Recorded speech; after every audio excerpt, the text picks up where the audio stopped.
लकल हम्दु या अल्लाह वस्सलातु वस्सलामु अलैका या सय्यदी या रसूल अल्लाह।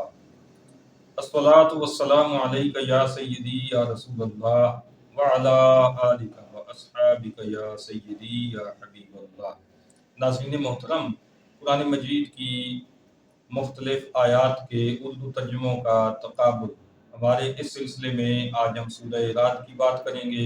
सूरह राद जो कि 13वें पारे में मौजूद है और ये कुरान मजीद की 13वीं सूरत है।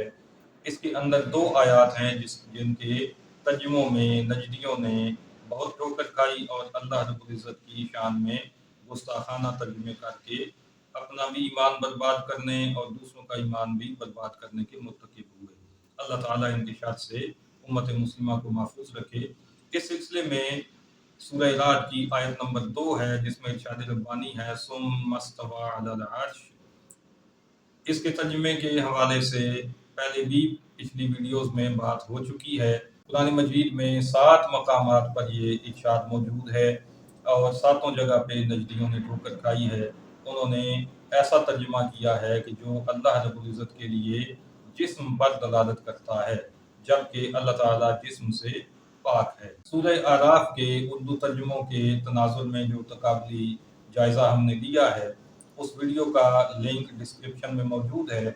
उसमें आप मुलाहिज़ा कर सकते हैं वो सातों मकामात जहाँ पे ये अल्फाज आए हैं और नजदियों में से किस किस ने वहाँ पर क्या गुल खिलाए हैं और किस तरह गुमराही की राहें खोलने की कोशिश की है। सरे दस्त हम इस सूरह मुबारक की आयत नंबर 42 की बात कर लेते हैं। इरशाद रब्बानी है वक़द मकरल्लज़ीना मिन क़ब्लिहिम फलिल्लाहिल मक्रु जमीआ। इसका तर्जुमा करते हुए महमूदुल हसन देवबंदी ने क्या लिखा है ये ज़रा मुलाहिज़ा करना है।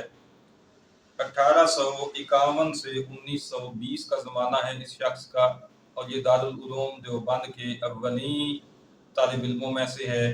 कासिम नानोतवी का ये शागिर्द है जिसने आका सल्लल्लाहु अलैहि वसल्लम की खत्म नबूवत पे हमला किया और कादियानियत के लिए राह हमवार की।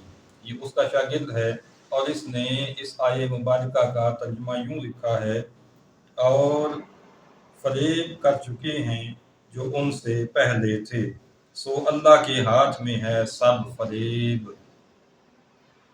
ये आपने मुलाहिज़ा किया कि इसने अल्लाह रब्बुल इज़्ज़त के लिए फरेब की सिफ़त तस्लीम की है जो कि घटिया और बुरी सिफ़त है, बल्कि अल्लाह रब्बुल इज़्ज़त की शान में इस लफ्ज़ का इस्तेमाल अल्लाह के लिए गाली है। अब आगे हम चलते हैं। दूसरे नंबर पे हम तर्जुमा देखेंगे अबुल आला मौदूदी का। ये शख्स 1903 में पैदा हुआ और 1979 में अमेरिका में इसने दम तोड़ा। वहाँ से इसकी मैयत कराची लाई गई, कराची से लाहौर लाई गई, लेकिन चेहरा किसी को दिखाए बगैर दफन कर दिया गया। ज़िंदगी भर इसने भी जिस तरह की बातें शरीयत इस्लामिया के हवाले से लिखी हैं, तो अंजाम यही होना था कि चेहरा देखने के काबिल न रहे। इसका तर्जुमा मुलाहिज़ा कीजिए। उनसे पहले जो लोग हो गुजरे हैं वो भी बड़ी बड़ी चालें चल चुके हैं, मगर असल फैसला कुन चाल तो पूरी की पूरी अल्लाह ही के हाथ में है। इसने रब ताला के लिए चाल का लफ्ज़ इस्तेमाल किया है और आप जानते हैं कि चालें चलना, चालबाजी करना ये भी एक गाली है जो अल्लाह रब्बुल इज़्ज़त के हवाले से लिखने के बाद बंदा मुसलमान नहीं रहता। फ़तेह मोहम्मद जालंधरी 1916 से 1982 इसका ज़माने हयात है। इसके बारे में पहले भी वीडियोज़ में ये बताया जा चुका कि इस दौर के उलमा के तज़किरों में कहीं इसका ज़िक्र नहीं है और इस तर्जुमे के अलावा इसकी कोई तसनीफ़ भी मौजूद नहीं है। मौलिकीन का कहना यह है कि डिप्टी नज़ीर अहमद ने जो कुरान मजीद का तर्जुमा तैयार किया था, एक कमेटी बनाकर, तो ये शख्स उसमें शामिल रहा और उसी मुसवदे को अपने साथ ले गया था और फिर उसमें थोड़ी बहुत तब्दीली करके अपने नाम से इसने तर्जुमा शाये करवा दिया।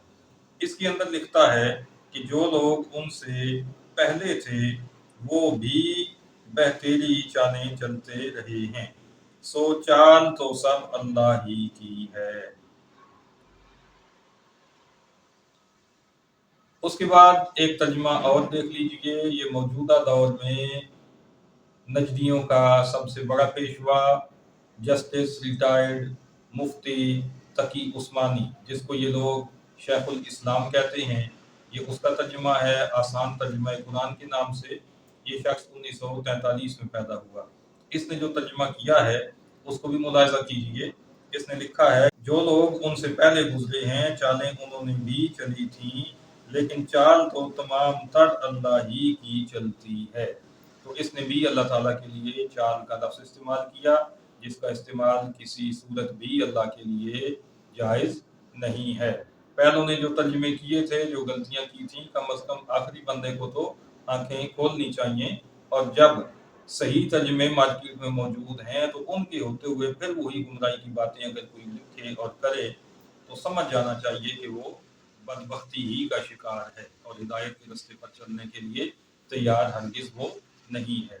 اب آئیے اس آیت مبارکہ کا صحیح ترین ترجمہ دیکھنے کے لیے ہم اٹھاتے ہیں کنز الایمان فی ترجمہ القرآن، سیدی و سندی امام اہل سنت مجدد دین و ملت امام الشاہ احمد رضا خان فاضل بریلوی رحمۃ اللہ تعالی علیہ، آپ کا ترجمہ کنز الایمان، ایمان کا خزانہ۔ آپ نے لکھا ہے، اور ان سے اگلے فریب کر چکے ہیں، تو ساری خفیہ تدبیر کا مالک تو اللہ ہی ہے۔ اللہ تعالیٰ کے لیے فریب اور چال جیسے گھٹیا لفظوں کے مقابلے میں سیدی اعلیٰ حضرت رحمۃ اللہ علیہ نے خفیہ تدبیر کا لفظ استعمال کیا، جو حقیقتاً رب تعالیٰ کی شان کے لائق لفظ ہے اور اللہ تعالیٰ کی عظمتوں پر گواہ ہے۔ یہ ہے ایمان کا خزانہ۔ ناظرین محترم، دعا کیجئے کہ رب تعالیٰ ہمیں حق پر قائم رکھے اور قرآن مجید کے ترجموں میں اپنے گندے نظریات داخل کر کے لوگوں کے ایمان برباد کرنے والوں کے شر سے اللہ رب العزت ہمیں محفوظ رکھے۔ وما علینا الا البلاغ المبین۔